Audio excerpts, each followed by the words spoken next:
Productivity, a masterclass for managers, presented by ML Consultants.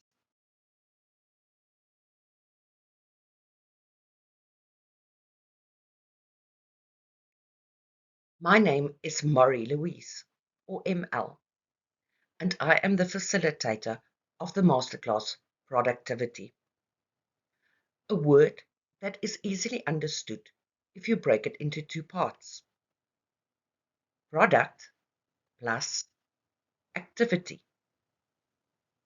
So productivity looks at the activities that we've got to put in place in order to create, maintain, market, and sell a product. This masterclass focuses specifically on the role of management. And here we look at the concept called POLK. What does a manager need to plan, organize, lead, and control when it comes to the product by using the 8 P's of resources? So why is this such an important program? Well, in the words of Alvin Toffler, the illiterate of the 21st century will not be those who cannot read and write. It will be those who cannot learn, unlearn, and relearn. And that is the foundation of all our masterclasses. We need to ask ourselves, what do I need to learn? What do I need to unlearn? And what do I need to relearn in order to achieve my full potential and those of my employees? During this program, we focus on planning, organizing, leading, and controlling the resources that we have available. And we call them the 8 P's of resources. And they are the product, production line, the processes we follow in order to produce the product. We also look at P for place, because place plays an important role in creating the product that we produce. We look at proficiencies, which stands for knowledge, skills, and attitude. The provisions needed, in other words, the material and the equipment to do the job. We look at P for profit, but in this sense, we're not going to look at money. We're going to look at wastage, time, and effort.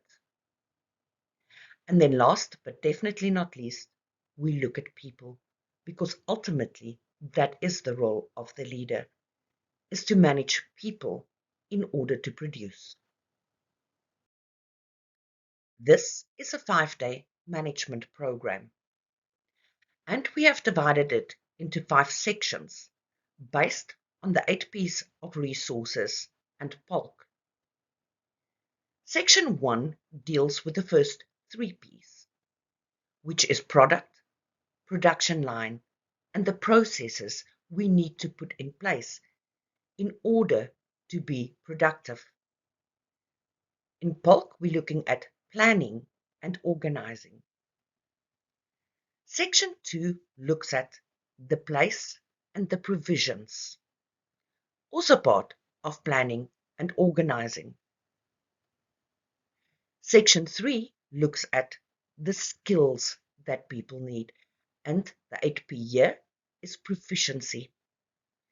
This will help us to control the activities needed to produce. Section 4 looks at profit, and here we're going to look at wastage, the amount of time and energy we need people to put in order to produce activities. And last, we're going to look at leadership. And of course, the P here is people.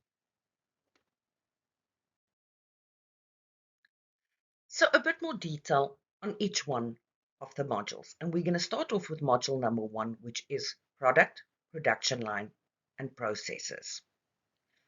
Now, the human brain is quite interesting. It needs a target. So it is similar to a heat heat-seeking missile. If it hasn't got a target, it doesn't know which direction to go into. So the role of a manager is to provide people with the target so that your brain, like a heat-seeking missile, knows when it is on track or when it has gone off track. We also call that feedback.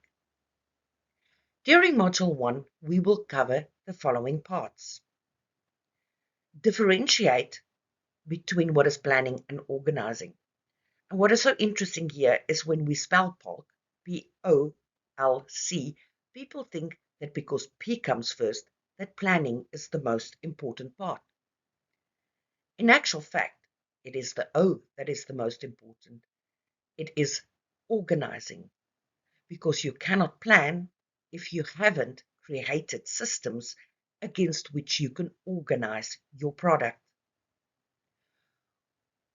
What also helps is that we are going to design a work breakdown structure. It is going to be a visual representation of your department and where you are heading. Once again, the human brain likes to have a picture, so we will provide it with a picture. Part of the breakdown will then include the key performance areas. You've heard the word before, KPIs. We're going to look at what are the key performance areas within your department so that we can write the target, which is then your key performance objectives. Once we have got those in place, we will look at the activities, which is product plus activity, that will take us to the target. And then we're going to allocate key performance indicators. How do we know that we have reached the target? And then part of it, of course, is to let people know the path that the target has got to do. So what we are going to do here is have a look at your policies and procedures, and if there's some of them not in place, we will then design them. For section 2, we're going to look at place and provisions. Place is a very important concept. It's also called environmental psychology, and it plays a greater impact on people than what we realize. A clear example of this was when COVID-19 hit and so many people had to go and work from home.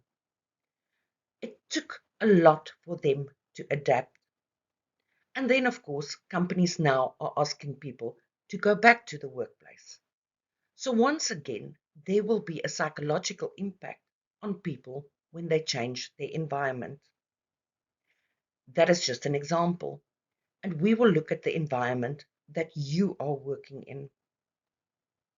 So we're going to look at the impact the environment has got on productivity during this section. We will also use an analysis tool called PMI, which stands for plus, minus, and interesting. It will give you an indication of which areas has got a negative, positive, and an interesting impact on the people that work there. And then, of course, we're going to look at provisions. It is your role as a manager to not only ensure that people have got the provisions, but that those provisions are also adding to the activities and the product. So here we're going to design a framework to evaluate the use of the material and the equipment in your department. Productivity. It's product plus activities. And that is exactly the reason why we employ people.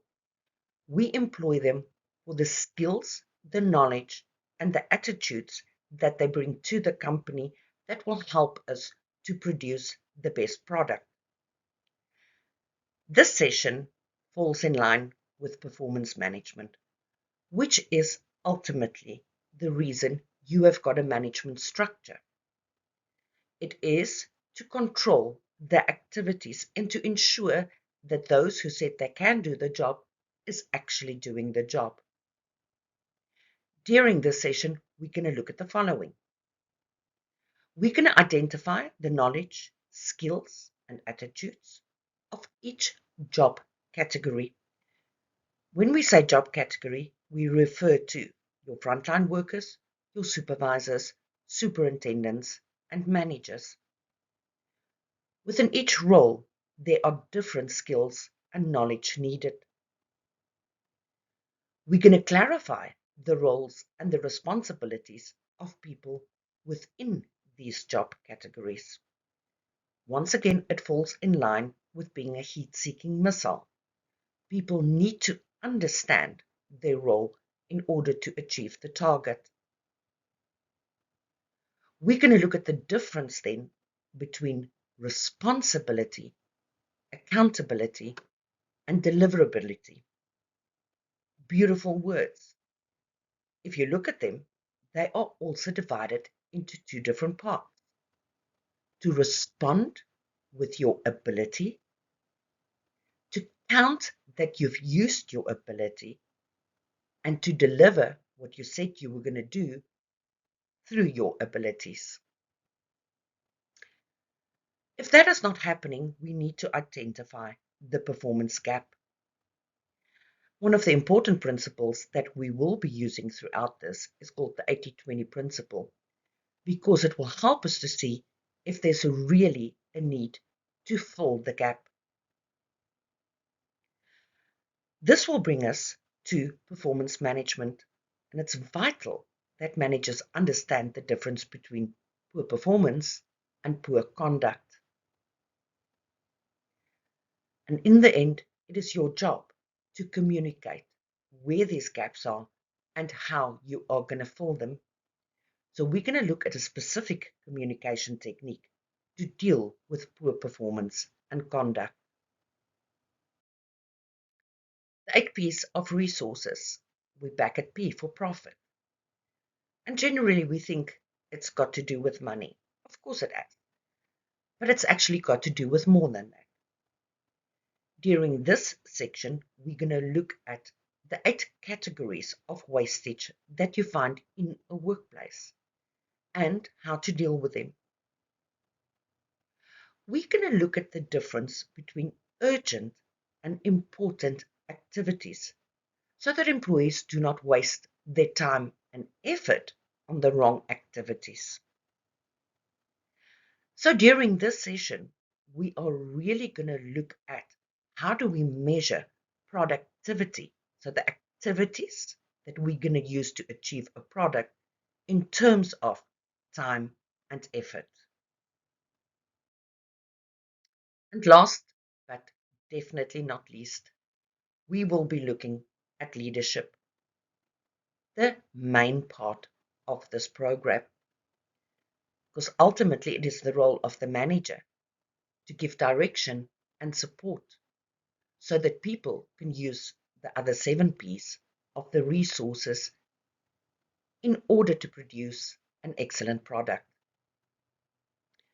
To do this, leaders need to understand how the human brain works in the workplace. And this session is going to look at the design of the brain and how leaders need to fulfill the different levels so that each part of the brain can operate correctly without placing too much stress on people.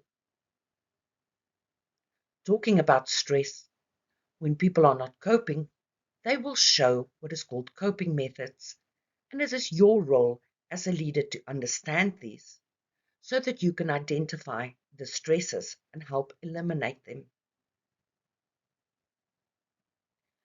Your role is to analyze the transactions that take place between employees and between the different levels of management. We're going to use a fantastic theory by Hershey and Blanchard called situational leadership that will teach you how to use the right amount of direction and support based on employees' knowledge and willingness in order to get the best out of them. The main focus of this whole program is for you to develop a leadership style and to become a leader that is authentic and comes across with presence.